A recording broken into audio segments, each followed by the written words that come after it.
ప్రేక్షకులందరికీ సో నమస్సుమాంజలి. శుక్లాంబరధరం విష్ణుం శశివర్ణం చతుర్భుజం ప్రసన్నవదనం ధ్యాయేత్ సర్వవిఘ్నోపశాంతయే. అగజానన పద్మార్కం గజానన మహర్నిశం అనేకదంతం భక్తానాం ఏకదంతముపాస్మహే ఏకదంతముపాస్మహే. మనం ఇప్పుడు ఏప్రిల్ నెలలో మాస ఫలితాలు చెప్పుకుంటున్నాము. ఏప్రిల్ నెలలో మనకి ముఖ్యంగా వచ్చేటటువంటి పండుగ ఏంటంటే ఏప్రిల్ 17 తర్వాత 17 అమావాస్య అండి. 18వ తారీఖు నుంచి వైశాఖ మాసం మొదలవుతుంది.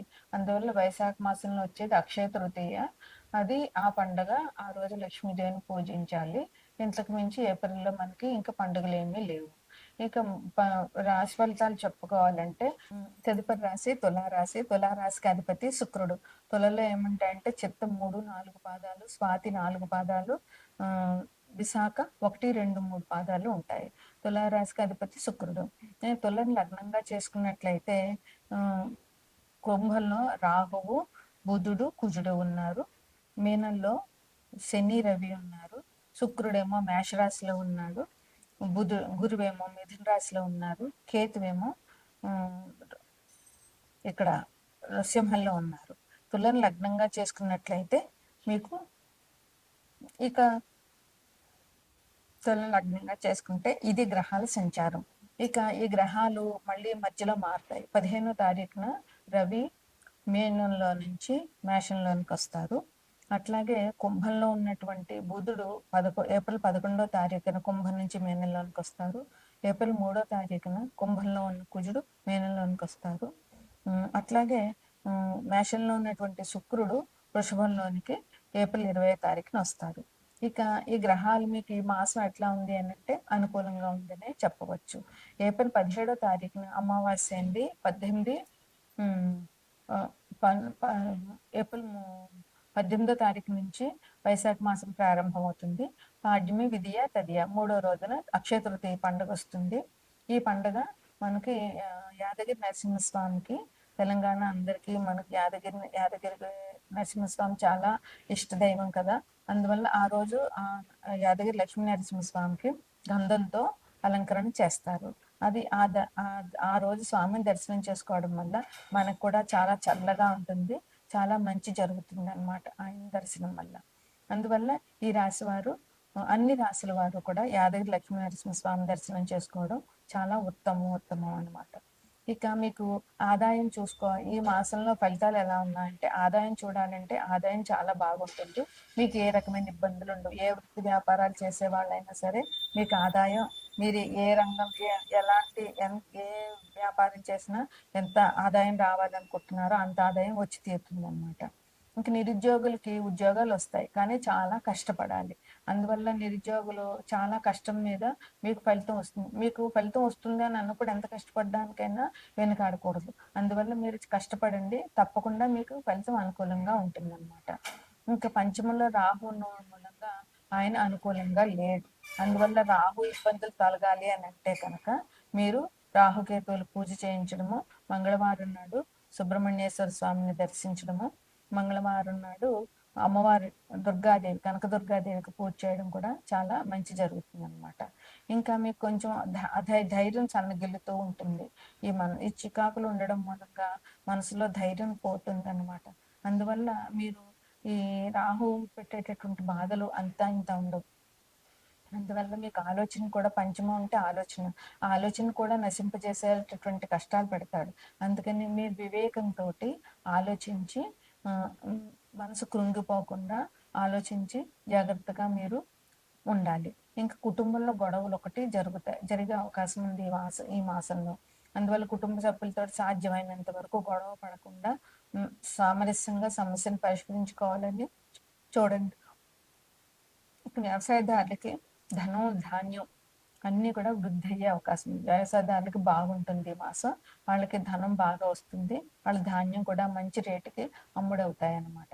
ఇంకా స్నేహితులు మీకు చాలా అండగా ఉంటారు. మీకు ఇప్పుడు చికాకుల టైంలో స్నేహితులు మీతో చాలా క్లోజ్గా ఉండి మీ కష్టాలు వినడము, మీకు తగిన సలహాలు ఇవ్వడము చేస్తారనమాట.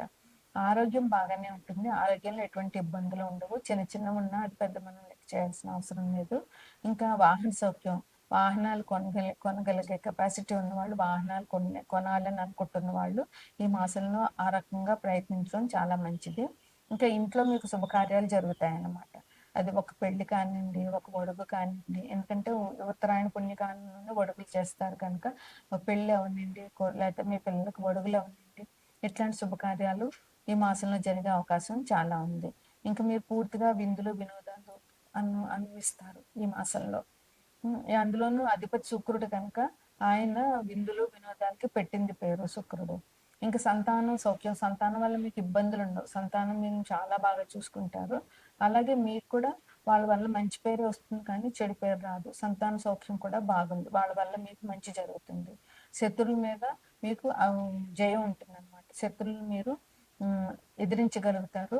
వాళ్ళని కూడా మిత్రులుగా మార్చుకోగలిగే శక్తి మీకుంటుంది. ఇంక ప్రతి కార్యంలోనూ కూడా మీకు మంచి జరుగుతుంది. ఏ పని చేపట్టినా కూడా మంచి జరుగుతుంది. గృహంలో మంచి శుభయోగం ఉంది. అంటే ఏదో ఒక శుభ కార్యక్రమం మీ ఇంట్లో జరుగుతుందనమాట. అదే ఈ మాసంలో మీరు శుక్రుడు అంటే లక్ష్మీదేవి. లక్ష్మీదేవి అక్షయ తృతీయ రోజు లక్ష్మీదేవిని పూజ చేయడము, అట్లాగే లక్ష్మీ నరసింహస్వామిని దర్శనం చేసుకోవడం వల్ల ఈ రాశి వారికి ఇంకా మంచి జరిగే అవకాశాలు చాలా ఉన్నాయి. ఇది ఈ రాశి శుభాశుభ ఫలితాలు. తదుపరి రాశి మేనరాశి. ఇది 12వ రాశి కాలపురుష చక్రాంగంలోను. అయితే ఈ రాశికి అధిపతి గురువు.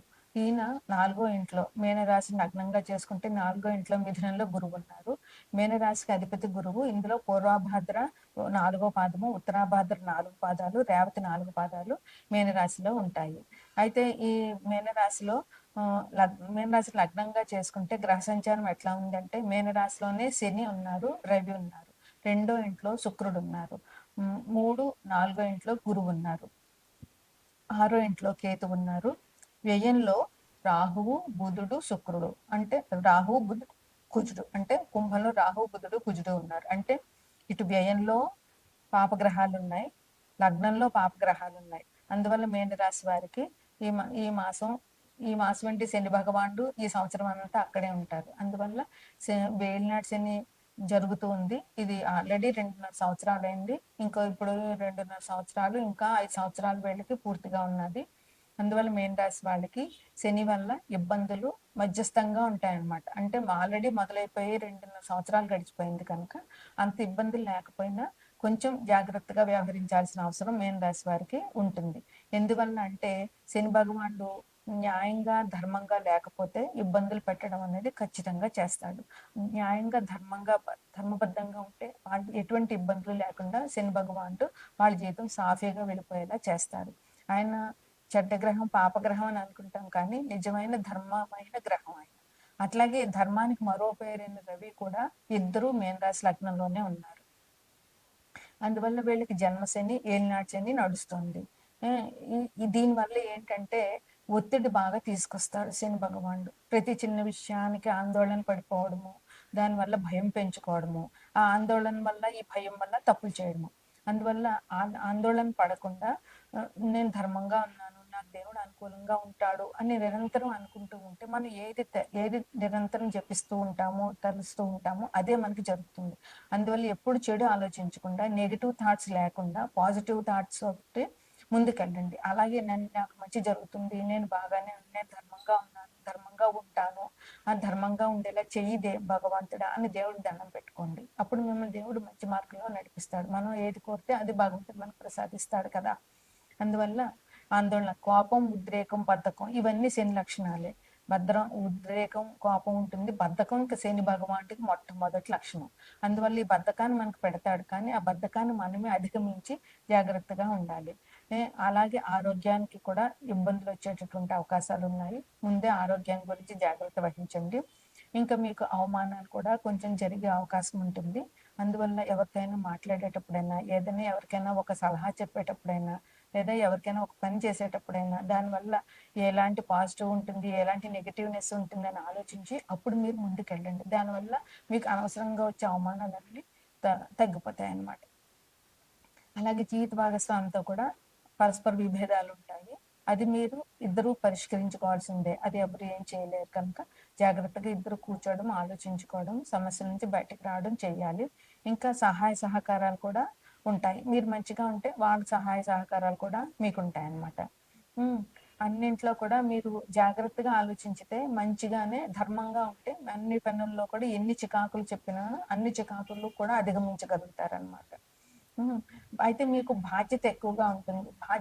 బాధ్యతతోటే ప్రవర్తిస్తూ ఉంటారు.